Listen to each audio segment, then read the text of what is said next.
नमस्कार विद्यार्थियों। हम हिंदी साहित्य के रीतिकाल पर जब नज़र दौड़ाते हैं तो हम पाते हैं कि लगभग एक तरह की रचनाएं हर कवि लिख रहा है।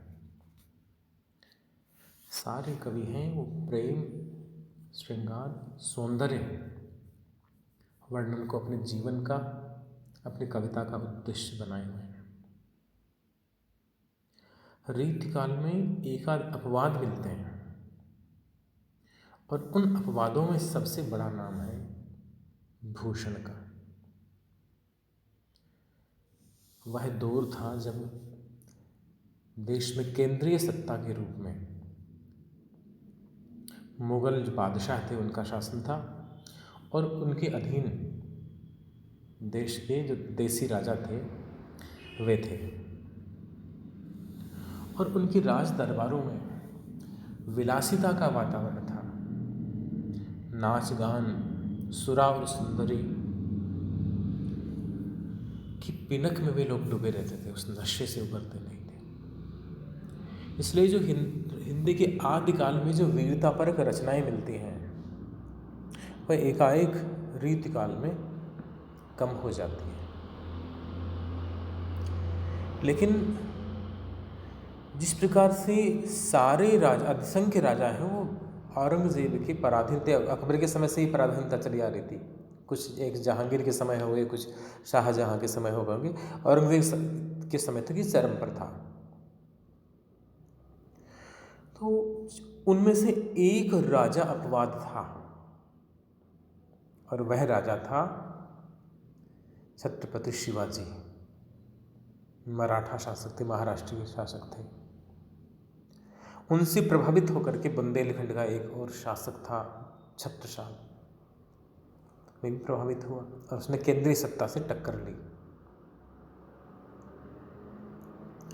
जिस प्रकार से राजाओं में शिवाजी अपवाद हैं, वैसे उस काल के कवियों में एक कवि अपवाद है और वह कवि भूषण है। भूषण ने अपने युग के विपरीत, अपने समय के विपरीत कविताओं का विषय है वह शिवाजी और छत्रसाल की वीरता को बनाया। अन्य कवि थे, चाहे वो बिहारी हों, मतीराम हों, घनानंद हों, आलम हों, ठाकुर हों, बोधा हों, चिंतामणि हों, केशवदास हों, रीतिकाल के असंख्य कवि हैं। वे राज दरबारों में राजाओं की विलास प्रियता को संतुष्ट करने में लगे हुए थे। लेकिन भूषण इकलौते कवि हैं जिन्हें ये श्रृंगार, ये तामझाम, ये विलासिता का वातावरण पसंद नहीं आया और वे शिवाजी के आश्रित कवि के रूप में अपनी कविताएं लिखते हैं। वे भी उसी ढंग की कविताएं लिख रहे हैं।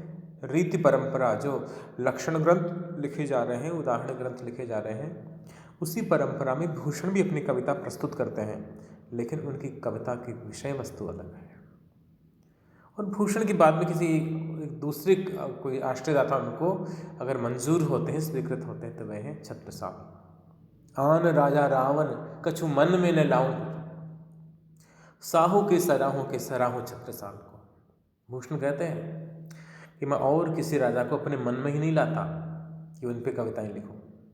मैं तो या साहू जी हैं, शिवाजी महाराज हैं, उनकी प्रशंसा करता हूँ, या फिर बुंदेलखंड के छत्रसाल है उनकी प्रशंसा करता हूँ, क्योंकि ये मेरी कविता के मिजाज के अनुकूल है। तो भूषण उस युग में अपनी राष्ट्रीय छवि बनाए हुए हैं, अपनी राष्ट्रवादिता की छवि बनाए हुए हैं, देश प्रेम की छवि बनाए हुए हैं। एक तरह से उस दौर के वे हमारे राष्ट्रीय कवि हैं। तो भूषण वैसे एक जो रचनाओं की यदि मैं बात करूं तो जैसे भूषण विलास उनका ये ग्रंथ है, इसी प्रकार से शिवराज भूषण उनका ग्रंथ है, इसी प्रकार से छत्रसाल दशक उनकी रचना है। उनकी रचना के आस्वाद से हम आज परिचित होते हैं। उनका एक सवैया हम पढ़ेंगे। आइए आरंभ करें। शुरू करता हूँ। साहि तने सजा समरथ, ये सज्जा ना होके सरजा है। साहि तने सरजा समरथ, करी करनी धरनी परनी की। भूल के भोज से विक्रम से, ओ भई बलि बेनो की कीरति फीकी। भूषण भिक्षुक भूप भये, भल भीख ले केवल भोसिला ही की। नेसुक रीच धनेश करे, लगे ऐसी ही रीत सदा शिव जी की। यह ब्रज भाषा का छंद है और छंद का नाम है मत गयंद सवैया। मत गयंद सवैया, सवैया छंद होता है। जिसमें आपका संकट मोचन हनुमान अष्टक लिखा है, इसी छंद में रचा हुआ है। बाल समय रवि भक्स लियो, तब तीनों ही लोग बयान दिया, है ना। वह इसी मत गयंद छंद में है। पहले हम इस छंद के कुछ शब्द हैं उन पे विचार करें, क्योंकि भूषण की कविता तब तक हमारी समझ में नहीं आएगी जब तक इनके कविता के शब्दों पर हम विचार नहीं करेंगे। क्योंकि भूषण की भाषा में थोड़ी अस्त व्यस्तता मिलती है, शब्दों को काफ़ी तोड़ा मरोड़ा हुआ। तो सबसे पहले तने शब्द को लेता हूँ। तने शब्द बना है तनय से, और तनय का अर्थ होता है पुत्र, बेटा। साहि तनय। अगला शब्द है सजा। ये सजा नहीं होकर के और सरजा है। मूल कविता में भूषण के जो भूषण ग्रंथावली है उसमें शब्द सरजा। ये सरजा है, ये मराठा शासकों की उपाधि थी। सरजा की उपाधि उन्होंने धारण की थी। कई विक्रमादित्य की उपाधि धारण करते हैं, कई महाराजाधिराज की उपाधि धारण करते हैं, कई राव की उपाधि धारण करते हैं। ऐसे शिवाजी हैं, उनकी सरजा उपाधि थी। और समर्थ का अर्थ समर्थ है। करनी का मतलब कर्तव्य है, कर्म है। धरनी धरती होती है। नीकी का अर्थ होता है अच्छा। और भोज और विक्रम ये राजाओं के नाम हैं। बेनो भी राजा के नाम हैं। और कीरति की भूषण भिक्षुक भूप भय, भूप यानी राजा। और भीख ले केवल भोंसिला है कि भोंसिला शिवाजी का वंश है। शिवाजी के जो पिताजी थे शाहू जी भोंसले, तो भोंसला उनका वंश है। और नेसुक का अर्थ है जरा सा। रीजना प्रसन्न होना होता है। धनेश यानी धन का स्वामी होता है। और आगे हम पढ़ते आगे शुरू करें। भूषण में शिवाजी की वीरता का वर्णन किया है। अब वीरता के 3 प्रकार होते हैं, 3 तरह की वीरता होती है। वीरता कहाँ उपजती, कहाँ जन्म लेती है, किस काम को हम वीरता कहेंगे? जहाँ कुछ न कुछ कष्ट सहन की या त्याग की भावना हो। इसी आधार पर 3 तरह की वीरताएं हैं। पहली और प्रधान वीरता है युद्ध वीरता। युद्ध में प्राणों तक का त्याग करना पड़ सकता है, कई घाव खाने पड़ते हैं, जान हथेली पर लेकर के और चलना पड़ता है। तो युद्ध वीरता का एक प्रकार है युद्ध वीरता। युद्ध के समय आप कितने बड़े वीर हैं। दूसरी प्रकार की वीरता है वह दान वीरता है। आप किसी चीज़ को दान करोगे, आपके धन का दान करोगे, कपड़े का दान या अन्न का दान करोगे, विद्या का दान करोगे, आपको कुछ त्यागना पड़ेगा, सुख सुविधा भी त्यागनी पड़ेगी। आपको आवश्यकता है फिर भी आप किसी ज़रूरतमंद को दे रहे हो, तो आप दानवीर हैं। जैसे कर्ण था, कर्ण को पता था कि अगर मेरे कवच और कुंडल दे दूंगा तो मेरे प्राण संकट में पड़ जाएंगे, अर्जुन मुझे आसानी से मार डालेगा, किंतु दानवीर दे दिया, वचन दिया इसलिए दे दिया। दान वीरता। इसी प्रकार से धर्म वीरता होती है। धर्म के लिए आप बड़े से बड़ा कष्ट सहे। जैसे गुरु गोविंद सिंह जी के पुत्र थे, छोटे छोटे बच्चे थे, उन्होंने धर्म के लिए अपने प्राण त्याग दिए। गुरु गोविंद सिंह पिताजी थे तेग बहादुर जी, उन्होंने अपना प्राण उत्सर्ग किया धर्म के लिए। धर्म वीरता भी होती है। तो शिवाजी की 3 प्रकार की वीरताओं का भूषण ने वर्णन किया। यहाँ इस छंद में शिवाजी की दानवीरता का वर्णन है। आइए पढ़ें। साही तने, साही यानी शाहू जी, शिवाजी के पिताजी का नाम था शाहू जी, और तने यानी पुत्र। अब साही तने का अर्थ हो गया शाहू जी महाराज के पुत्र। और सजा, अब मूल कविता में तो शब्द है सरजा। सरजा शिवाजी की उपाधि है, उनके नाम के साथ जुड़ी हुई, जैसे छत्रपति जुड़ा वैसे। और यहाँ पुस्तक में छपा सजा, तो सजा शब्द माने अपने तो सजा का अर्थ होगा सुशोभित हैं। समर्थ यानी समर्थ, शक्तिशाली। साहि तने सरजा समर्थ।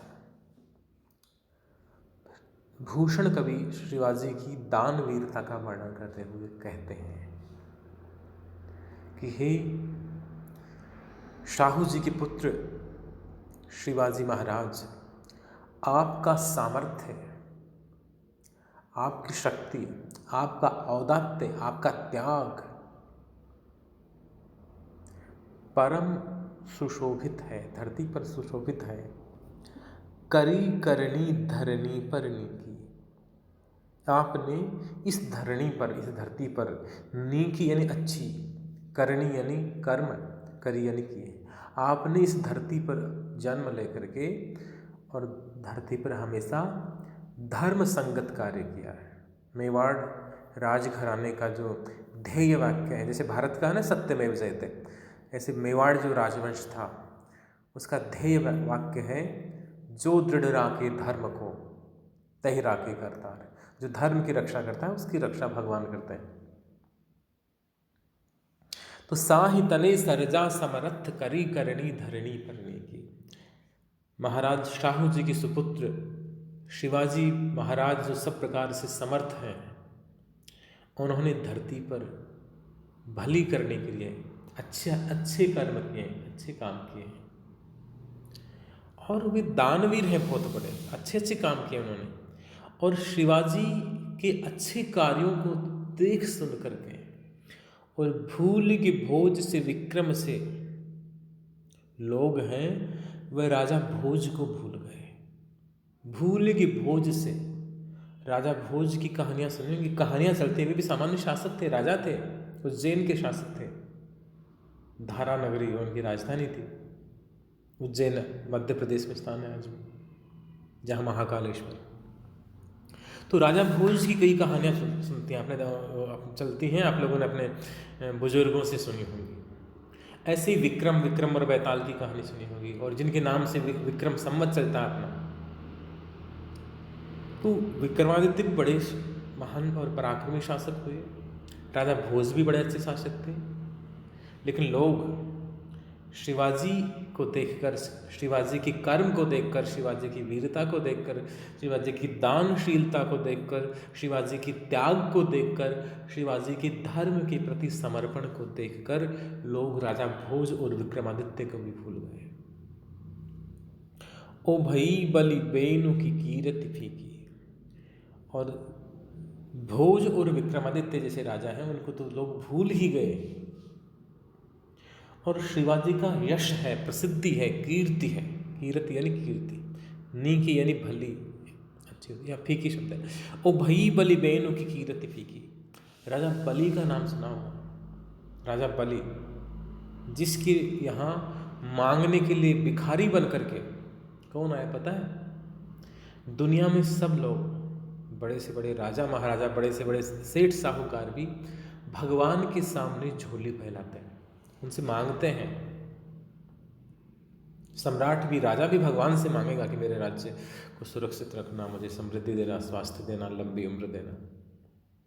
और बड़े से बड़ा धनाढ्य व्यक्ति है वह भी भगवान से मांगता है। लेकिन इस दुनिया में एक राजा ऐसा हुआ है जिस पूरी दुनिया भगवान से मांगती है, लेकिन एक राजा ऐसा हुआ जिसके पास मांगने के लिए खुद भगवान आए। अरे वह राजा था राजा बलि, जिनसे भूमि का दान मांगने के लिए, 3 पैर भूमि मांगने के लिए भगवान विष्णु स्वयं वामन का अवतार लेकर के और राजा बलि के द्वार पर गए कवि प्रदीप शर्मा ने, पंडित प्रदीप ने गीत लिखा, तेरे द्वार खड़ा भगवान भगत भर दे रे झोली। भगवान स्वयं झोली लेकर के जिसके द्वार आ गए हों, उससे बड़ा दानी कौन हो सकता है। तो बलि ऐसे राजा थे। दूसरे हैं वेणु। राजा वेणु भी बड़े पराक्रमी थे। महाभारत में कथा आती है राजा वेणु की। बड़े तपस्वी धर्मात्मा राजा थे। और राजा पृथु भी वेणु के वंश में हुए हैं। उन पृथु के कारण धरती का नाम पृथ्वी पड़ा। तो ये भूषण कवि कहते हैं कि शिवाजी का यश इतना फैल गया, शिवाजी ने इतने सदकर्म किए, अच्छे कर्म किए कि भूल के भोज से विक्रम से ओ भई बलि बेनु की कीर्ति फीकी। राजा बलि और राजा वेणु की कीर्ति, उनका यश शिवाजी के यश के सामने फीका पड़ गया। शिवाजी इतने लोकप्रिय हो गए, लोग उनकी इतनी प्रशंसा करने लगे। आगे कवि अपनी प्रवृत्ति के अनुकूल वर्णन करता है। भूषण भिक्षुक भूप भये भली। भूषण यहाँ कवि का नाम, भूषण कवि कहते हैं। भिक्षुक, भिक्षुक कौन होता है? भिखारी, भीख मांगने वाला। और भूप, भूप यानी राजा। भय यानी हो गए, भली भली भांति अच्छे खासे राजा बन गए। कौन? भिखारी है वो राजा बन गया। कैसे बना? भीख ले केवल भोंसिला ही की। भोंसिला शिवाजी के वंश का नाम, तो यहाँ भोंसिला था शिवाजी। भीख ले केवल भोंसिला ही की, केवल शिवाजी के यहाँ भीख मांगने आया भिखारी। भिखारी ने दर रुपये भीख मांगे, सब जगह भीख मांगता फिरता है। लेकिन जो भिखारी शिवाजी के पास आ गया और शिवाजी उसको भीख भी इतनी देते हैं कि वह भिखारी इतना समृद्ध हो जाता है जितना कोई राजा होता है। अत्युक्ति अलंकार है। अतिशयोक्ति तो होता ही बड़ा चढ़ा के वर्णन में होता है, उससे भी बड़ा चढ़ाकर ये अत्युक्ति अलंकार है। भूषण भिक्षुक भूप भये भली भीख ले केवल भोंसिला ही की। पूरी पंक्ति में भय भय भय वर्ण की आवृत्ति। भूषण में भय आया, भिक्षुक का पहला वर्ण भय है, भूप का पहला वर्ण भय, भये भली भीख ले केवल भोंसला में फिर भय। भय भय वर्ण की अनेक बार आवृत्ति होने से अनुप्रास अलंकार है। अनुप्रास अलंकार का एक भेद होता है वृत्त्यनुप्रास अलंकार, वह भेद है वृत्त्यनुप्रास अलंकार। शिवाजी इतने बड़े दानवीर हैं कि भिखारियों को भी इतना दान देते हैं, इतनी भूमि धन दौलत घोड़े हाथी इतना दान में देते हैं कि वह भीख मांगने वाले भिखारी भी छोटा मोटा राजा हो जाता है केवल शिवाजी से भीख लेने के बाद। और नए सुख रीज धनेश करे लखी ऐसी ये रीत सदा शिव जी की। भूषण कवि कहते हैं नेसुख, नेसुख यानी थोड़ा सा, जरा सा। रीज, रीज ना यानी प्रसन्न होना, खुश होना। शिवाजी यदि किसी पर खुश हो जाए, प्रसन्न हो जाए, कृपा कर दें तो क्या करते हैं? धनेश करें। धनेश धन का ईश, धन का स्वामी। धन का स्वामी कौन सा देवता? कुबेर। भूषण कवि कहते हैं कि अगर शिवाजी किसी पर प्रसन्न हो जाए, खुश हो जाए, तो एक अकिंचन व्यक्ति को, जिसके पास कुछ नहीं है, दीनहीन व्यक्ति को भी वे कुबेर जितना संपन्न बना देते हैं, इतना धन देते हैं उसको। नई सुख रीझ, जरा सा रीझ कर, जरा से खुश हो जाए तो भी एक सामान्य व्यक्ति को भी धनेश्वर बना देते हैं, धन्ना सेठ बना देते हैं, कुबेर बना देते हैं। लख यानी देखो, ऐसी ही रीत सदा से। देखिए शिवाजी की ऐसी ही रीत है, सदा के लिए ऐसी परंपरा है, उनकी आदत ही ऐसी है, वे इतने बड़े दानवीर हैं। भूषण ने अपने आश्रयदाता की खूब बढ़ा चढ़ाकर प्रशंसा की। ब्रजभाषा है और दान वीरता का वर्णन है, फिर भी वीरता के लिए विशेषकर जो युद्ध वीरता के जो उपकरण हैं, औज गुण, उत्साह और ये गौड़ी रीति, ये सारे के सारे जो गुण हैं कविता के, इस छंद में है। ब्रजभाषा है, मत्त गयंद सवैया छंद है और अत्युक्ति अनुप्रास आदि अलंकार है। धन्यवाद। आगे हम अगले ऑनलाइन क्लास में पढ़ेंगे।